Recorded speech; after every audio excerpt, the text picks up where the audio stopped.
Hey everyone, welcome back to the channel. In today's video, I'm going to show you how to add welcome bot to Discord.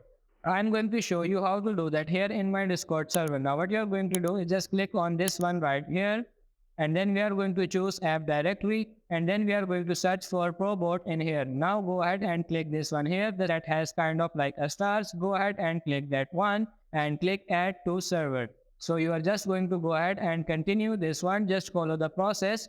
Alright, now we have successfully done it, and then you are going to scroll down here until you see this welcome and goodbye. Go ahead and click on it.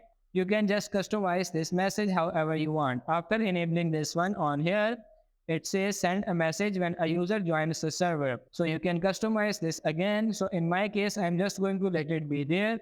I have already done this earlier, and then here under the send, you have here send to a channel.